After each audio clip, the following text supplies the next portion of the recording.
ಯಾರು ಪ್ರಭು ಶ್ರೀರಾಮಚಂದ್ರನ ಭಕ್ತರಿದ್ದಾರೆ, ಯಾರು ಪ್ರಭು ಶ್ರೀರಾಮಚಂದ್ರನ ಭಕ್ತರಿದ್ದಾರೆ ಅಂಥವ್ರಿಗೆ ಮಾತ್ರ ಆಹ್ವಾನ ಬಂದಿದೆ.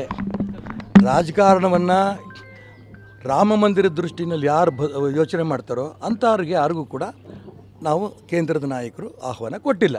ಅದು ಬಿಜೆಪಿ ರಾಮ ಅಂತಾರೆ. ಅದಕ್ಕೆ ನಾನು ಹೇಳ್ತಿರೋದು, ಅವ್ರ ಲೆಕ್ಕದಲ್ಲಿ ರಾಜಕಾರಣದ ಬಗ್ಗೆ ಯೋಚನೆ ಮಾಡ್ತಿದ್ದಾರೆ, BJP ರಾಮ ಅಂತ ಯೋಚನೆ ಮಾಡ್ತಿದ್ದಾರೆ. BJP ರಾಮ ಅಂತ ಯಾರು ಯೋಚನೆ ಮಾಡ್ತಾರೋ ಅಂಥವರಿಗೆ ಕೇಂದ್ರದ ಈ ಸಮಿತಿಯವರು ಯಾರಿಗೂ ಕೂಡ ಈ ಆಹ್ವಾನ ಕೊಟ್ಟಿಲ್ಲ. ನಿಜಕ್ಕೂ ಯಾರು ರಾಮ ಭಕ್ತರಿದ್ದಾರೆ, 496 ವರ್ಷಗಳಿಂದ ಗುಲಾಮರಾಗಿ ನಾವು ಬಿದ್ದಿದ್ದೀವಿ ಅನ್ನೋಂಥ ನೋವು ಯಾರು ಪಟ್ಕೊಂಡಿದ್ದಾರೆ, ಅಲ್ಲಿ ರಾಮ ಮಂದಿರ ಆಗಲೇಬೇಕು ಅಂತ ಯಾರು ಅಪೇಕ್ಷೆ ಪಟ್ಕೊಂಡು ಹೋರಾಟ ಮಾಡ್ಕೊಂಬಂದಿದ್ದಾರೆ ಅಂಥವ್ರೆಲ್ರಿಗೂ ಕೂಡ ಆ ಒಂದು ಕಾರ್ಯಕ್ರಮಕ್ಕೆ ಜನವರಿ 22ನೇ ತಾರೀಕು ಕಾರ್ಯಕ್ರಮಕ್ಕೆ ಬನ್ನಿ ಅಂತ ಕರಿತಾ ಇದ್ದೀವಿ. ಹಾಗಾಗಿ ನಾನು ಯಾವುದೋ ವ್ಯಕ್ತಿಗಳ ಹೆಸರು ಅವ್ರ ಸ್ಥಾನಮಾನಗಳ ಬಗ್ಗೆ ನಾನು ಹೇಳ್ತಲ್ಲ, ಪವಿತ್ರವಾದ ಕೆಲಸ ನಾವು ಮಾಡ್ತಾ ಇರೋಂಥ ಸಂದರ್ಭದಲ್ಲಿ ಈಗ ನಾನು ರಾಜಕಾರಣವನ್ನು ಬೆರೆಸೋದಕ್ಕೆ ಇಷ್ಟಪಡಲ್ಲ. ಆಗಲ್ಲ ಸರ್, ಕರಸೇವಕರಿಗೆ ಎಲ್ಲೊಂದು ಕಡೆ ಬೇಜಾರಾಗುತ್ತೆ ಇಂಥ ಸಂದರ್ಭದಲ್ಲಿ, ನಮ್ಮ ಮೇಲೆ ಕೇಸ್ ಆಗುತ್ತೆ ಅನ್ನೋದು. ನಾನು ಅದಕ್ಕೆ ಹೇಳ್ತೀನಲ್ಲ, ಯಾವ ಬೇಜಾರಾಗಿದ್ದಕ್ಕೆ ಏನು ಉತ್ತರ ಕೊಡಬೇಕು, ಏನು ಹೇಳಬೇಕು ಅನ್ನೋದನ್ನು ನಾನು ಬೇರೆ ಸಂದರ್ಭದಲ್ಲಿ ಹೇಳ್ತಿದ್ದೀನಿ.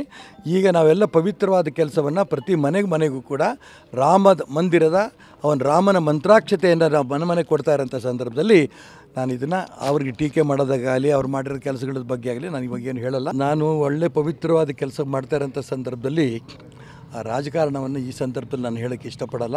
ನಾನು ಬೇರೆ ಸಂದರ್ಭದಲ್ಲಿ ಅದಕ್ಕೆ ಉತ್ತರ ಕೊಡ್ತೀನಿ. ಮುಖ್ಯಮಂತ್ರಿಗಳಿಗೆ ಆಹ್ವಾನ ಬಂದಿಲ್ಲ ಸರ್, ಮುಖ್ಯಮಂತ್ರಿಗಳ ಆಹ್ವಾನ ಬಂದರೆ ತುಂಬ ಟೀಕೆ ಮಾಡಿದ್ದಾರೆ. ಯಾರು ಪ್ರಭು ಶ್ರೀರಾಮಚಂದ್ರನ ಭಕ್ತರಿದ್ದಾರೆ, ಯಾರು ಪ್ರಭು ಶ್ರೀರಾಮಚಂದ್ರನ ಭಕ್ತರಿದ್ದಾರೆ ಅಂಥವ್ರಿಗೆ ಮಾತ್ರ ಆಹ್ವಾನ ಬಂದಿದೆ.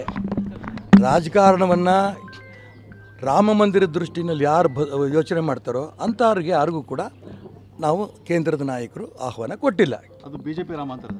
ಅದಕ್ಕೆ ನಾನು ಹೇಳ್ತಿರೋದು, ಅವ್ರ ಲೆಕ್ಕದಲ್ಲಿ ರಾಜಕಾರಣದ ಬಗ್ಗೆ ಯೋಚನೆ ಮಾಡ್ತಿದ್ದಾರೆ, BJP ರಾಮ ಅಂತ ಯೋಚನೆ ಮಾಡ್ತಿದ್ದಾರೆ. BJP ರಾಮ ಅಂತ ಯಾರು ಯೋಚನೆ ಮಾಡ್ತಾರೋ ಅಂಥವರಿಗೆ ಕೇಂದ್ರದ ಈ ಸಮಿತಿಯವರು ಯಾರಿಗೂ ಕೂಡ ಈ ಆಹ್ವಾನ ಕೊಟ್ಟಿಲ್ಲ. ನಿಜಕ್ಕೂ ಯಾರು ರಾಮ ಭಕ್ತರಿದ್ದಾರೆ, 496 ವರ್ಷಗಳಿಂದ ಗುಲಾಮರಾಗಿ ನಾವು ಬಿದ್ದಿದ್ದೀವಿ ಅನ್ನೋಂಥ ನೋವು ಯಾರು ಪಟ್ಕೊಂಡಿದ್ದಾರೆ, ಅಲ್ಲಿ ರಾಮ ಮಂದಿರ ಆಗಲೇಬೇಕು ಅಂತ ಯಾರು ಅಪೇಕ್ಷೆ ಪಟ್ಕೊಂಡು ಹೋರಾಟ ಮಾಡ್ಕೊಂಬಂದಿದ್ದಾರೆ ಅಂಥವ್ರೆಲ್ರಿಗೂ ಕೂಡ ಆ ಒಂದು ಕಾರ್ಯಕ್ರಮಕ್ಕೆ ಜನವರಿ 22ನೇ ತಾರೀಕು ಕಾರ್ಯಕ್ರಮಕ್ಕೆ ಬನ್ನಿ ಅಂತ ಕರಿತಾ ಇದ್ದೀವಿ.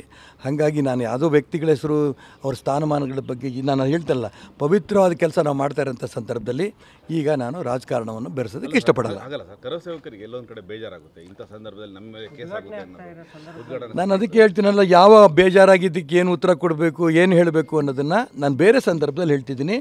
ಈಗ ನಾವೆಲ್ಲ ಪವಿತ್ರವಾದ ಕೆಲಸವನ್ನು ಪ್ರತಿ ಮನೆಗೂ ಕೂಡ ರಾಮದ ಮಂದಿರದ ಅವನ ರಾಮನ ಮಂತ್ರಾಕ್ಷತೆಯನ್ನು ನಾವು ಮನೆ ಕೊಡ್ತಾ ಇರೋಂಥ ಸಂದರ್ಭದಲ್ಲಿ ನಾನು ಇದನ್ನು ಅವ್ರಿಗೆ ಟೀಕೆ ಮಾಡೋದಾಗಲಿ ಅವ್ರು ಮಾಡಿರೋ ಕೆಲಸಗಳ ಬಗ್ಗೆ ಆಗಲಿ ನಾನು ಇವಾಗ ಏನು ಹೇಳಲ್ಲ. ನಾನು ಒಳ್ಳೆ ಪವಿತ್ರವಾದ ಕೆಲಸ ಮಾಡ್ತಾ ಇರೋಂಥ ಸಂದರ್ಭದಲ್ಲಿ ಆ ರಾಜಕಾರಣ